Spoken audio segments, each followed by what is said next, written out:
Mavipi Nyambote, c'est un concept en fait, et qui part du principe que il faut partir des gaps pour aller vers des solutions. Et les gaps, c'est en termes de compétences, c'est en termes de matériel, c'est en termes d'intrants. L'autre élément clé de ce concept, c'est la co-création avec la communauté. C'est-à-dire, une fois qu'on a identifié les gaps, il y a des discussions qui se font entre le personnel de santé et la communauté qui est utilisatrice de nos services pour voir qu'est-ce qu'elle pense, quels sont les apports de solutions et qu'est-ce qu'on peut faire avec les moyens actuels.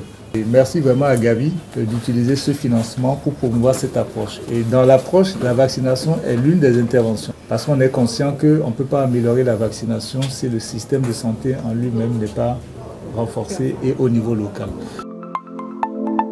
Nous avons amélioré le rattrapage des abandons vaccinaux, mais aussi la recherche des enfants zéro dose grâce à l'implication effectivement de la communauté. Les indicateurs de vaccination pour nous, le district, quand on compare le premier trimestre 2023, où nous étions par exemple au Quinta 1 à 77%, ici nous sommes jusqu'au deuxième mois, nous n'avons pas encore clôturé le mois de mars, mais nous sommes déjà à 83%.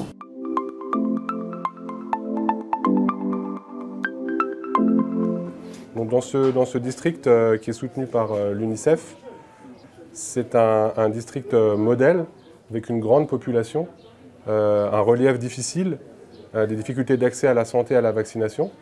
Mais moi je reste confiant quand je vois l'engagement des personnels soignants, l'engagement de la communauté, l'engagement des partenaires comme l'UNICEF.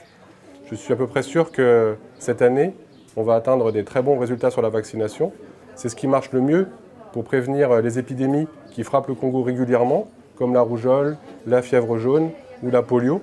Une stratégie qui marche bien, c'est renforcer les districts au maximum, comme ce qui est fait aujourd'hui avec l'UNICEF. Ça, c'est vraiment une approche qu'on souhaite voir se développer dans le pays, qu'on trouve très innovante, qui est résilient et qui est capable de répondre aux épidémies, aux inondations, aux problèmes de santé primaire, aux problèmes de vaccination, à tous les problèmes de santé de l'enfance et de la mère au Congo.